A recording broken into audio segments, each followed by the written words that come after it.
Hello friends, dahlia S के मंच पर आपका स्वागत है। तो करंट अफेयर्स की सीरीज में आज हम अगस्त माह के national international current affairs discuss करेंगे। ये है इंडिपेंडेंस डे 2025। तो इस बार का जो इंडिपेंडेंस डे था वो हमारा 69वां स्वतंत्रता दिवस था। सबसे जो ऑपरेशन सिंदूर है वो पहलगाम अटैक का जवाब था जो हमने आतंकवादियों को दिया।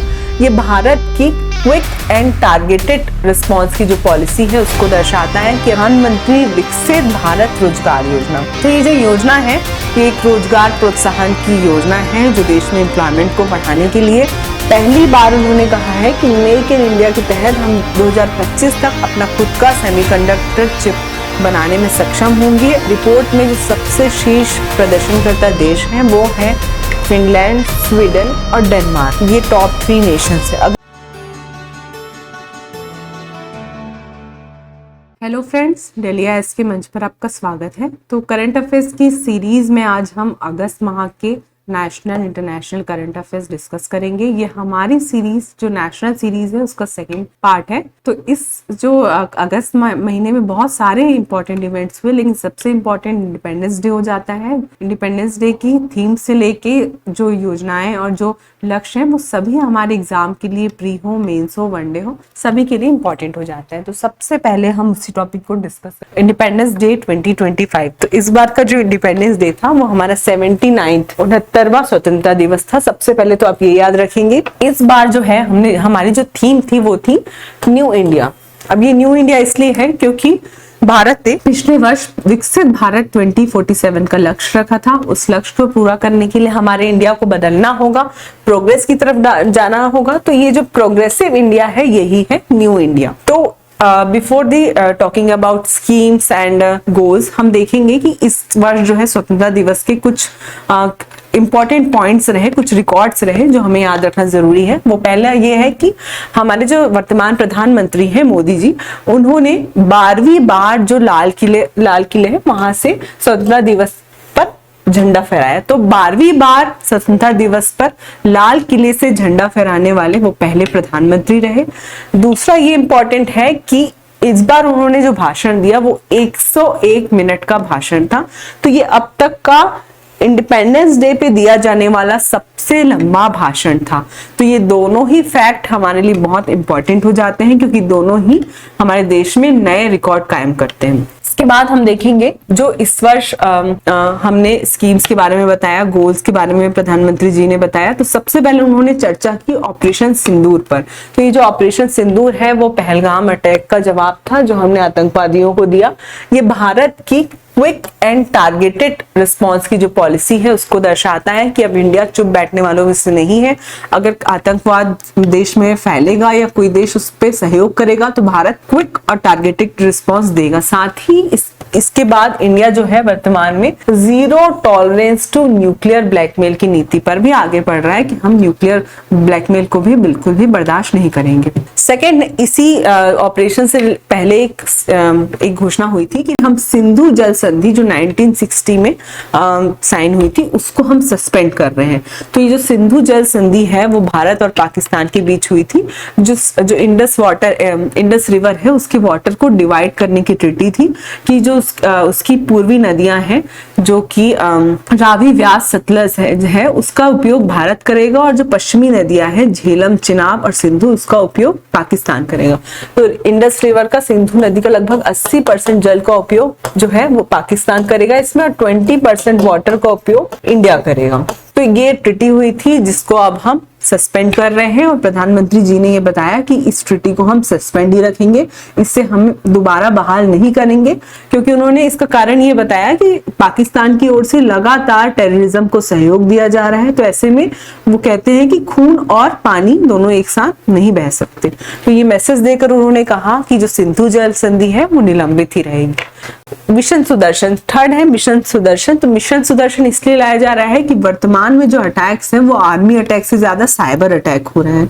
तो इन अटैक्स को रोकने के लिए देश के क्रिटिकल इंफ्रास्ट्रक्चर जैसे कि संसद भवन है, राष्ट्रपति भवन है, इनको बचाने के लिए हम एक ऑपरेशन ला रहे हैं जिसे कह रहे हैं मिशन सुदर्शन, जिसके अंतर्गत हम multi layer national shield for critical sites by 2035 का लक्ष्य रखते हैं कि हमें 2035 तक अपने देश का जो भी क्रिटिकल इंफ्रास्ट्रक्चर है, इधर वो हमारा संसद भवन हो, राष्ट्रपति भवन हो या फिर और भी हमारे स्टेशंस, उनको हमें पूरी तरीके से साइबर वॉर के लिए प्रिपेयर करना है और उनको प्रोटेक्ट करना है। नेक्स्ट हम देखेंगे double Diwali via next generation GST reform. तो अब ये double Diwali via next generation GST reform इसलिए कह रहे हैं कि हमें जो है जीएसटी जो हमने 2017 में लाया था वो अपने आप में एक बड़ा रिफॉर्म था, तो उस पर हम फिर से एक रिफॉर्म करने जा रहे हैं जो कि दिवाली तक एग्जीक्यूट होगा, जिसमें हम जीएसटी की जो दर है उनको कम करेंगे और जो भी हमारी दैनिक उपभोग की वस्तु हैं जिन्हें हम डेली कंज्यूम करते हैं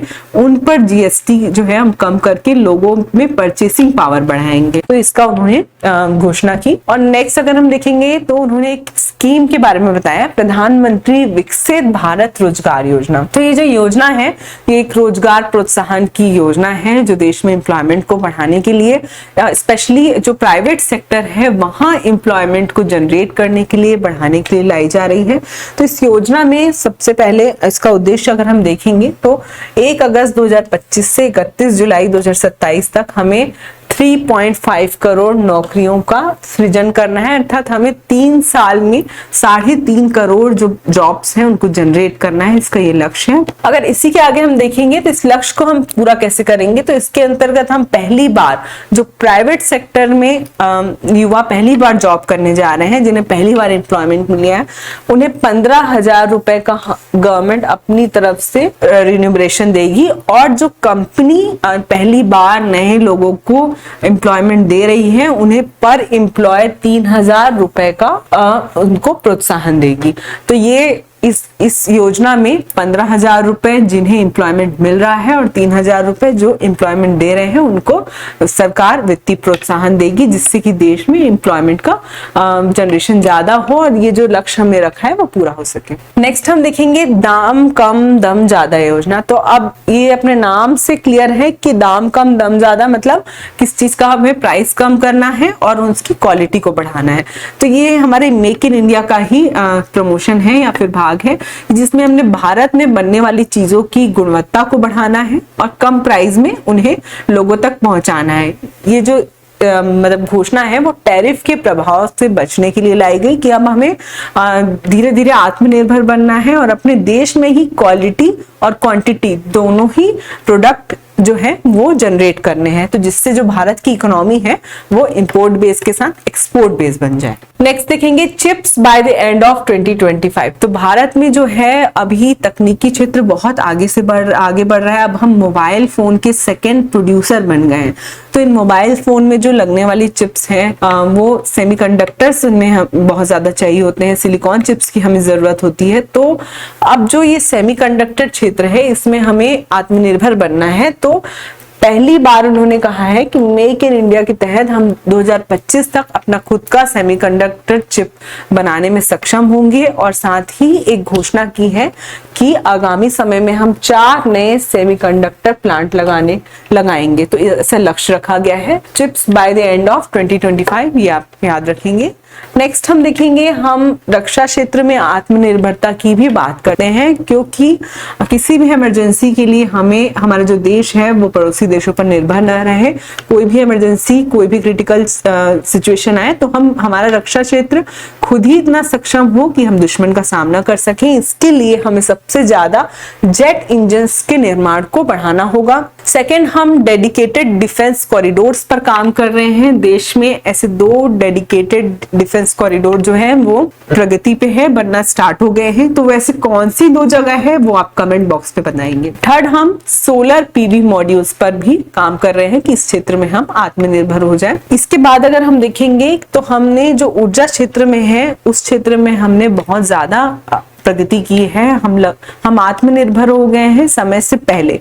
हमारा जो लक्ष्य था वो 2030 तक अपनी जो एनर्जी का टोटल पार्ट है उसमें 50% हम चाहते थे कि वो रिन्यूएबल गैर परंपरागत क्षेत्र से आए। तो इस लक्ष्य को हमने 2025 में ही पूरा कर लिया गया है। वर्तमान हम लगभग 52 से 54% जो हमारा पार्ट है वो रिन्यूएबल एनर्जी से आ रहा है।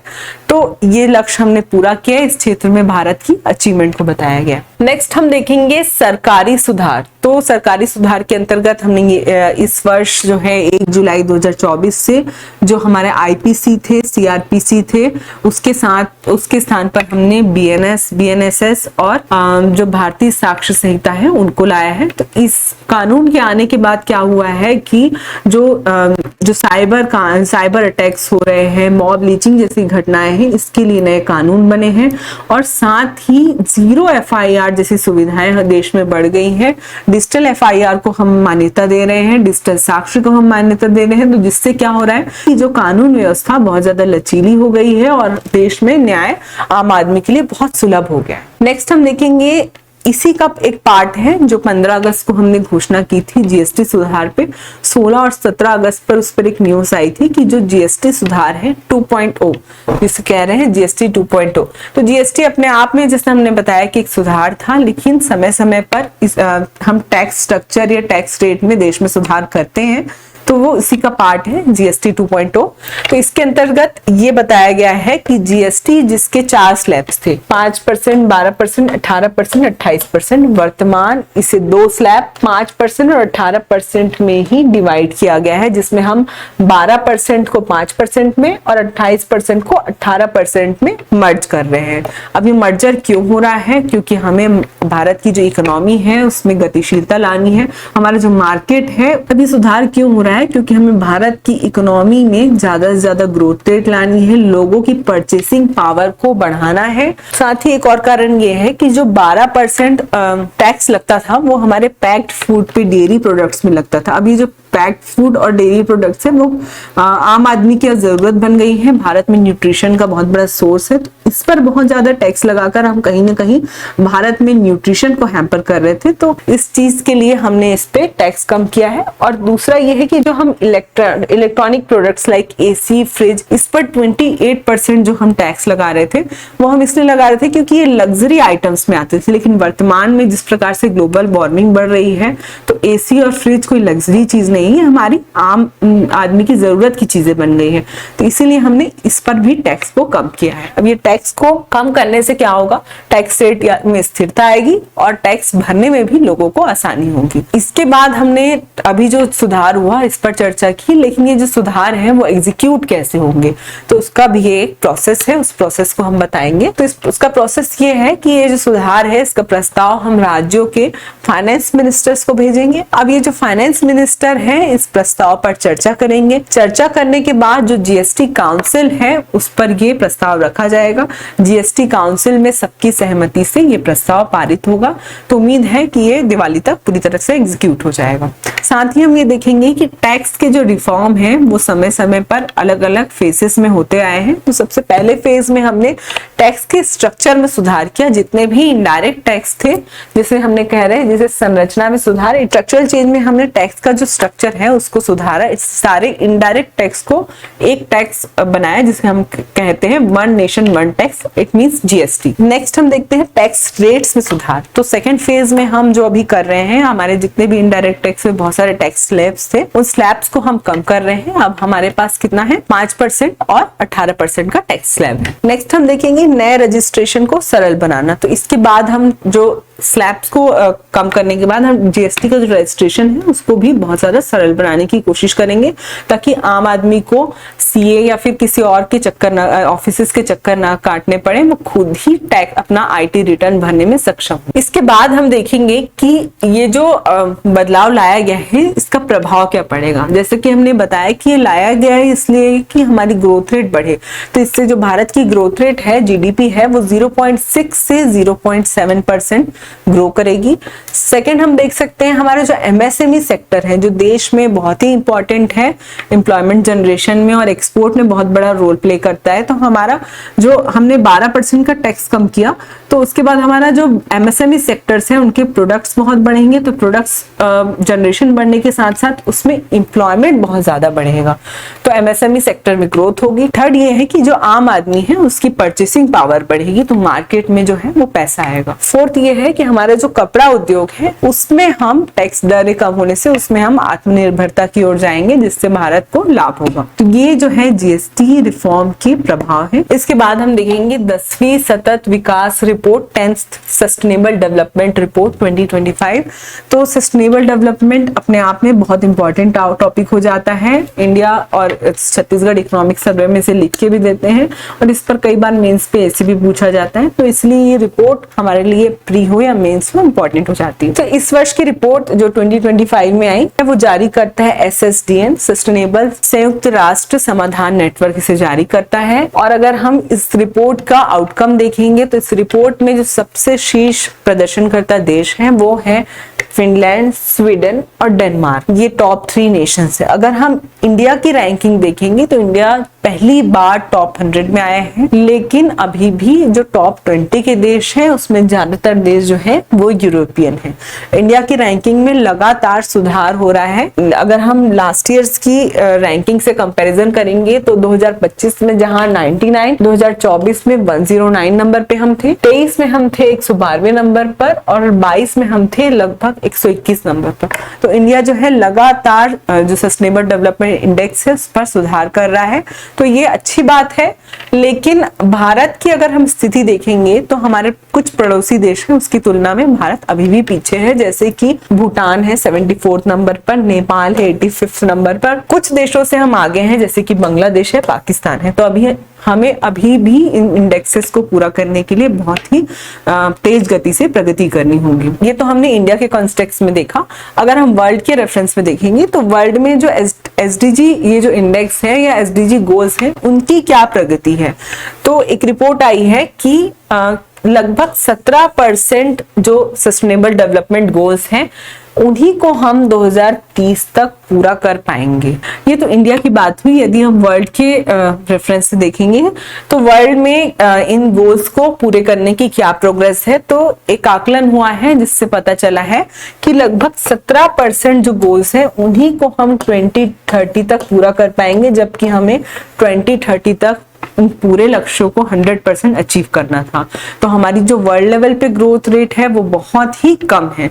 इसके कुछ कारण हैं। इसके कारण ये है कि जो देश है लगातार आपस में लड़ रहे हैं, कभी इजराइल फिलिस्तीन युद्ध चलता है तो कभी भारत पाकिस्तान युद्ध, तो लगातार जो देश है उनमें सशस्त्र संघर्ष चल रहे हैं। दूसरा ये कारण है कि हमारे पास इंफ्रास्ट्रक्चर लैक है जिससे हम सब सारी जरूरत पूरी कर सके। बहुत से विकासशील देश हैं या फिर अल्प विकसित देश है जिनके पास इंफ्रास्ट्रक्चर इतना अच्छा नहीं है। तीसरा ये कारण है कि हमारे पास जो फाइनेंशियल रिसोर्सेज हैं वो बहुत लिमिटेड है हमारे जलवायु परिवर्तन को रोकने के लिए, चाहे हमारी भुखमरी, स्वास्थ्य सुविधाएं, इसके लिए हमारे पास जो फाइनेंशियल रिसोर्सेज हैं वो काफी कम है, जिसके कारण ये गोल्स अचीव नहीं हो पा रहे हैं। हालांकि कुछ चीजों में सफलताएं मिली है। अगर कुछ गोल्स देखेंगे जैसे कि हमने मोबाइल कनेक्टिविटी है और MMR है, इस पे कमी लाई है। जैसे कि देखा गया कि बहुत सारे देशों में बुनियादी सुविधाओं का विकास हुआ है, जैसे मोबाइल, ब्रॉडबैंड, इंटरनेट या MMR है, या फिर जो इन्फेंट मोर्टिलिटी रेट है उस पे कमी आई है। लेकिन अभी भी हमें एक लंबी यात्रा करनी है इन गोल्स को पूरा करने के लिए। तो इस रिपोर्ट की डिस्कशन के बाद हम देखेंगे कि जो SDG इंडेक्स है वो उसकी रेंज क्या होती है, किस बेसिस पे देशों को डिवाइड किया जाता है कि वो अचीवर हैं, फ्रंट रनर हैं।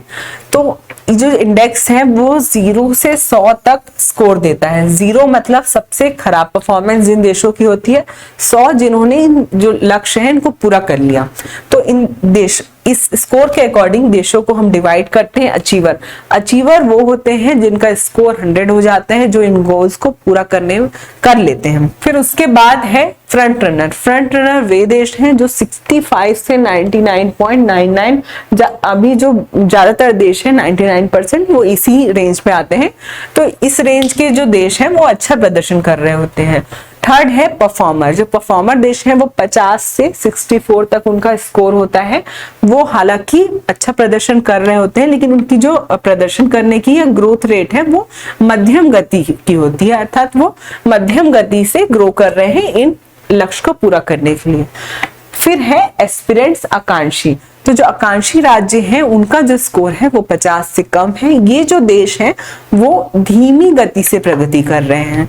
तो ये तो हुई इसकी रेंज। अब इस इंडेक्स के डिस्कशन के बाद और रेंज के डिस्कशन के बाद आप हमें ये बताएंगे कि ये जो 2030 के लक्ष्य थे वो किस वर्ष रखे गए थे और कौन सी बैठक में रखे गए। इसके बाद हम अपना नेक्स्ट टॉपिक देखेंगे जो कि इंटरनेशनल करंट अफेयर से रिलेटेड है। वो है कि अंतरराष्ट्रीय सौर गठबंधन का नवीन सदस्य जो इंटरनेशनल सोलर अलायंस है उसका नया मेंबर है मोल्दोवा। ये इसका 107वां 107th नंबर का मेंबर है। तो इसके नए मेंबर से जुड़ने के बाद ये संगठन भी इंपॉर्टेंट हो जाता है। तो ये जो अंतरराष्ट्रीय सौर संगठन है ये एक प्रकार का वैश्विक इंटरनेशनल ऑर्गेनाइजेशन है जो 2015 में बना था, भारत और फ्रांस के सहयोग से बना था। तो ये जो है इसका उद्देश्य है कि सौर ऊर्जा के सतत उपयोग को बढ़ावा देना और जो है सोलर टेक्नोलॉजी जो है वो विकसित करना जिससे देश ज्यादा से ज्यादा सोलर एनर्जी की तरफ बढ़े। तो ये इसलिए भी इम्पोर्टेंट है कि ये ऐसा पहला इंटरनेशनल ऑर्गेनाइजेशन है जिसका हेडक्वार्टर जो है इंडिया में है। इंडिया में कहाँ है? गुरुग्राम हरियाणा में है। तो ये है हुआ हमारा इंटरनेशनल सोलर अलायंस। इसके बाद हमारी स्पोर्ट्स रिलेटेड न्यूज है भारत का 89th ग्रैंड मास्टर। तो लगातार जो है चेस चर्चा में है। चेस हमारे एग्जाम के लिए बहुत इंपॉर्टेंट हो जाता है। तो चेस से रिलेटेड जो भी न्यूज है वो आप याद रखेंगे। तो रोहित एस कृष्ण चेन्नई से हैं, भारत के 89th नंबर के ग्रैंड मास्टर बने हैं। ये जो है इन्होंने शतरंज में एक नया रिकॉर्ड कायम किया है। तो इसके साथ ही इंडिया की चेस में क्या पोजीशन है वो इंपॉर्टेंट हो जाती है जो हमारे न्यूज़पेपर में लगातार आ रही है कि भारत जो है अब एशिया की चेस कैपिटल बन गया है। एशिया में सर्वाधिक ग्रैंड मास्टर कहाँ है? इंडिया में है। तो ये एशिया के कंटेक्स्ट में है। अगर हम ऑल ओवर वर्ल्ड के रेफरेंस पे देखेंगे तो रशिया, अमेरिका, जर्मनी, यूके, इसके बाद इंडिया का नंबर आता है। तो इंडिया वर्ल्ड लेवल पे 5th नंबर पे है जिसके पास सबसे ज्यादा ग्रैंड मास्टर्स हैं। तो शतरंज में इंडिया लगातार बहुत अच्छा प्रदर्शन कर रहा है। अगर हम पहला ग्रैंड मास्टर देखेंगे तो वो विश्वनाथ आनंद जी थे और सर्वाधिक ग्रैंड मास्टर इंडिया में आए हैं तमिलनाडु से। तो आपका ये वर्क है, आप कमेंट बॉक्स में बताएंगे कि 88th नंबर का ग्रैंड मास्टर इंडिया में कौन था। नेक्स्ट जो हमारा करंट अफेयर है वो श्रेष्ठ है। श्रेष्ठ it means state health regulatory excellence index. ये जो है ये भारत का पहला राष्ट्रीय प्रयास है। ये राज्य औषधि नियामक प्रणालियों का मूल्यांकन करेंगे। इट मींस ये जो इंडेक्स है इसमें हम स्टेट जो मेडिसिन अथॉरिटी बॉडीज हैं उनका हम इवेल्युएशन करेंगे कि वहाँ कैसी मेडिसिन बन रही, उनकी इफेक्टिवनेस क्या है, उनकी क्वालिटी क्या है। तो इसका यही उद्देश्य है कि जो दवाओं की गुणवत्ता है, उनकी सुरक्षा है, उनकी प्रभावशीलता है, उनका हम मूल्यांकन करेंगे कि स्टेट्स में उनकी क्या कंडीशन है। तो इसमें स्टेट्स को 2 भाग में डिवाइड किया है। एक ऐसे स्टेट्स जो मेडिसिन का निर्माण करते हैं, दूसरे नंबर के स्टेट्स जो मेडिसिन का वितरण करते हैं। तो इसमें हम क्या देखेंगे कि किसी भी स्टेट के पास कैसा इंफ्रास्ट्रक्चर है मेडिसिन को बनाने के लिए, उनके पास कैसा ह्यूमन रिसोर्सेस है, कैसी लैब फैसिलिटीज है और उनके पास निगरानी के लिए क्या स्ट्रक्चर्स हैं। तो इन चीजों का हम इवैल्यूएशन करेंगे। ये जो इवैल्यूएशन होगा वो WHO के मानक प्रणाली के आधार पर होगा। तो नेक्स्ट हमारी जो करंट अफेयर्स की न्यूज है वो इस मंथ की तो नहीं है लेकिन ये लगातार न्यूज में बनी हुई है, इसलिए ये योजना हमारे लिए बहुत इंपॉर्टेंट हो जाती है। ये हमारे एग्रीकल्चर सेक्टर से रिलेटेड एक स्कीम है, नेशनल स्कीम है, प्रधानमंत्री धन धान्य कृषि योजना। तो ये जो योजना है वो 1 फरवरी 2025 को बजट भाषण में इसकी घोषणा हुई थी। इसका जो उद्देश्य है भारत के 100 कृषि आधारित जिलों का तेज और समग्र विकास करना, अर्थात रैपिड एंड इंक्लूसिव डेवलपमेंट करना। तो ऐसे भारत के पास क्या है कि लैंड बहुत है एग्रीकल्चर की, लेकिन ऐसे कई जिले हैं जो एग्रीकल्चर कैपेसिटी में और एग्रीकल्चर क्रॉप इंटेंसिटी में या फिर फार्मर्स को लोन नहीं मिल पाता जिसके कारण वो पीछे रह गए हैं। तो ऐसे ही 100 जिले देश में सिलेक्ट करके हम वहां पर एग्रीकल्चर एक्टिविटीज का डेवलपमेंट करेंगे, इसलिए ये योजना लाई गई है। तो इस योजना को जो है वो जिला सहायक कमेटी के सहायक से ये जो योजना है उसको डिस्ट्रिक्ट सहायक समिति अर्थात जिला सहायक समिति की सहायता से लागू किया जाएगा district agriculture and allied activities plan के अंतर्गत। ये जो समिति है इसमें जिला स्तर पर जिला अधिकारी अर्थात कलेक्टर होंगे, वहां के किसान होंगे, वहां के कृषि विशेषज्ञ होंगे, जिला पंचायत के सदस्य होंगे, इस कमेटी के मेंबर्स होंगे। ये कमेटी ही इस योजना को लागू करेगी। अब ये जो कमेटी है ये 3 स्तर पे बनेगी, जिला स्तर पर, राज्य स्तर पर और राष्ट्रीय स्तर पर। तो इस योजना का प्रमुख उद्देश्य क्या है? इस योजना का हमने जैसे बताया कि कृषि क्षेत्र में जो है प्रोडक्शन को बढ़ाना है, बेहतर बीज देकर, बेहतर उन्हें टेक्नोलॉजी देकर, अच्छे उनको फर्टिलाइजर देकर, उनको प्रशिक्षण देकर वहां का क्रॉप का जो प्रोडक्शन है उसको हमें बढ़ाना है। सेकेंड जो है क्रॉप डाइवर्सिफिकेशन को बढ़ाना है, फसल की विविधता को बढ़ाना है कि किसान केवल गेहूं और धान की फसल ना उगाए, साथ ही वो दलहन तिलहन इनकी ओर भी आगे बढ़े। थर्ड ये है कि हमारे पास जो भंडारण सुविधाएं हैं जिससे कि उनको बढ़ाना है, जिससे कि जो फसल है वो नष्ट ना हो, नुकसान ना हो उसका।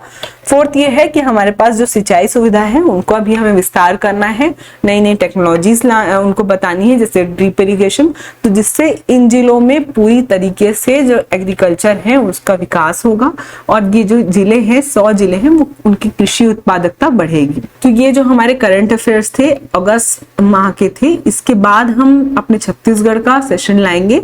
तो छत्तीसगढ़ और इंडिया के करंट अफेयर्स को आप कनेक्ट करके पढ़ेंगे और नोट्स बनाएंगे। तो इसके साथ ही हम अपना ये सेशन खत्म कर रहे हैं। इसके बाद हमारा छत्तीसगढ़ का सेशन आप जरूर देखें। तब तक के लिए thank you. Keep learning, keep watching.